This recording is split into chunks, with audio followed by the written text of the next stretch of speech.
ஓம் சாய்ராம். என் அன்பு செல்லமே, அழகான தங்கமே, வாழ்க்கையில் எவ்வளவோ கஷ்டமான விஷயங்கள் இருந்த போதிலும் நீ தெளிவாகவே அந்த சமயத்தை முடிவெடுத்தாய். யாரையும் கலந்து ஆலோசிக்கவில்லை. உன்னுடைய மனமானது மிக தெளிவாகவே முடிவெடுத்தது. ஆனால் இப்பொழுது எல்லாம் பார்த்தாய் என்றால் எப்போ பார்த்தாலும் கவலைகளோடே இருக்கிறாய்.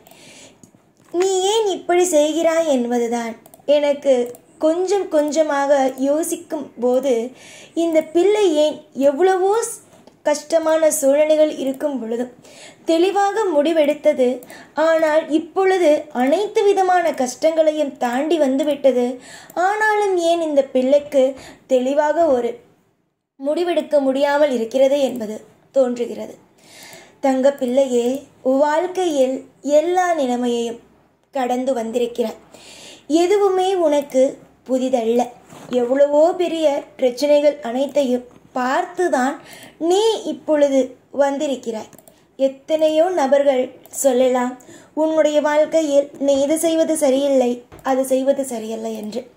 ஆனால் நான் மட்டும் சொல்வேன், நீ செய்வது எல்லாமும் சரிதான் என்பதை.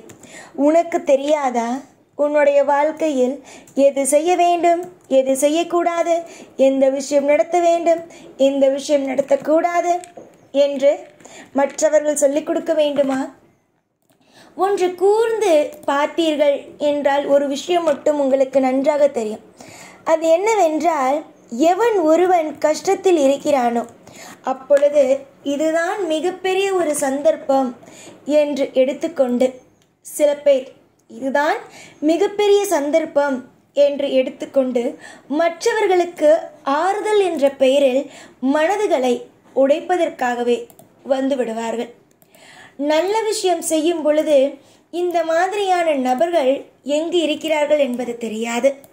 அதுவே நீ மிகப்பெரிய ஒரு துக்கத்திலேயோ மிகப்பெரிய ஒரு மன உளைச்சலிலேயோ நீ இருக்கும் பொழுது இவர்கள் எல்லோரும் எங்கு வந்தார்கள் என்று பார்த்தால் உன்னை குறை சொல்வதற்காகவே வந்திருப்பார்கள்.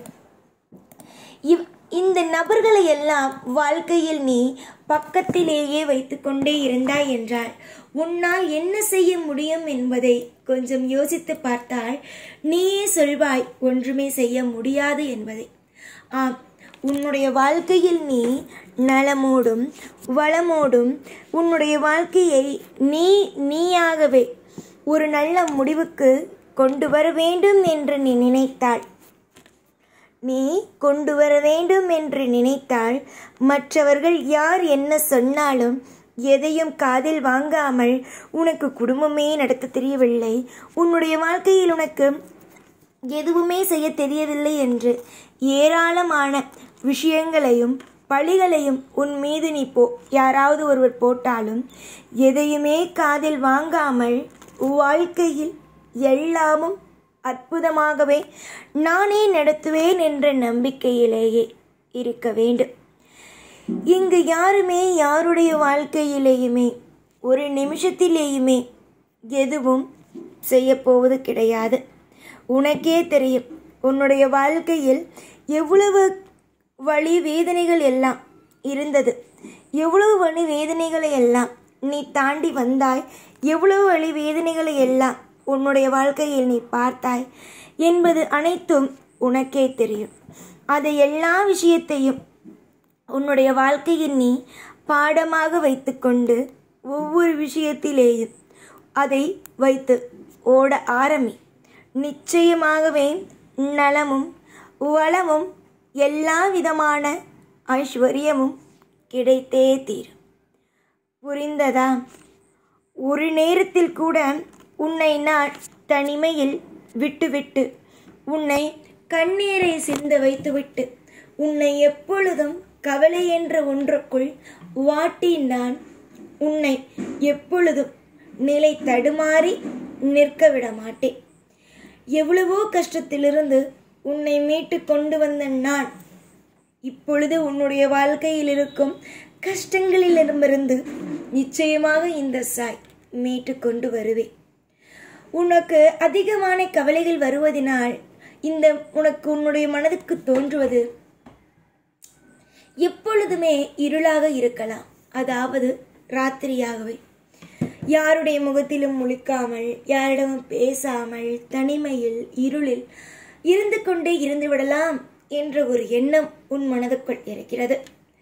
இருளை மட்டுமே நீ பார்த்தாய், ஆனால் உன்னால் அடுத்த கட்ட ஒளி என்ற ஒன்றுக்குள் நகர்ந்து செல்ல முடியுமா? முடியாது. அதனால் இருள் உன் வாழ்வில் வேண்டாம். நிறைய நல்லது நடக்க வேண்டிய காலமும் நேரமும் வந்துவிட்டது.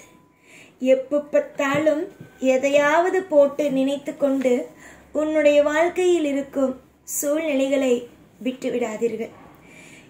ஏனென்றால் எல்லாமும் இருளாகவே இருந்தால் வாழ்க்கையில் எப்படி நிம்மதி கிடைக்கும்? அதனால்தான் சொல்வேன், இருள் என்பது ஒரு ஓரமாக வைத்து விடுங்கள். இருளை எப்பொழுதும் வாழ்க்கையில் வைத்துக் கொள்ளலாம் என்று நினைக்காதீர்கள். உன்னுடைய முன்னும் பின்னும் அனைத்து இடத்திலேயும் இங்கு இந்த சாய் இருந்து உனக்கு அதிகமான நல்ல வழிகளையே காமித்து கொண்டே இருப்பேன். இன்று எதுவும் உனக்கு புரியாது, ஏனென்றால் நீ வெளியிலிருந்து பார்க்கிறாய் உன்னுடைய வாழ்க்கையை. ஆனால் எனக்கு தெரிகிறது உன்னுடைய வாழ்க்கையை எப்படியெல்லாம் சரி செய்ய வேண்டும் என்பது எனக்கு தெரிவதனால் எல்லாமும் சரி செய்து உன்னுடைய வாழ்க்கையில் நான் தரப்படும். பொறாமை கொள்ளாதே. எந்த ஒரு நிலையிலும் வாழ்வில் பொறாமை, அதாவது மற்றவனுக்கு இது நடந்து விட்டதே, நமக்கு இது நடக்கவில்லையே என்ற ஒரு பொறாமை மட்டும் வாழ்வில் வேண்டாம். எல்லா காலத்திலேயும் எல்லா நேரத்திலேயும் ஒரு இன்பம் என்ற ஒன்று வரும். அது என்ன வெகு தூரத்தில் இருக்கிறது இன்பம்? அது நீங்கள் ஒவ்வொன்றையும் அமைத்துக் கொள்வதில்தான் இருக்கிறது. நீ நல்ல பிள்ளை, அதனால் எனக்கு எந்த ஒரு சின்ன பிரச்சனை கூட இல்லை. நீ எவ்வளவுதான் உன்னுடைய வாழ்க்கையில் கசப்பான விஷயங்களை பார்த்தாலும் நீயே வந்து என்னிடம் சொல்லிவிடுவாய், என்னுடைய வாழ்க்கையில் நான் எல்லா விஷயத்தையும் நான் தனி ஆளாகவே பார்த்து கொள்கிறேன் என்று. ஆனால் இப்பொழுது ஏன் நீ அப்படி சொல்லவில்லை என்றால், உன்னை சுற்றி இருக்கும் நபர்கள் உன்னை நிம்மதியாக இருக்க விடுவதில்லை. அதே நேரம் அவர்கள் உன் மனதை கெடுக்கிறார்கள்.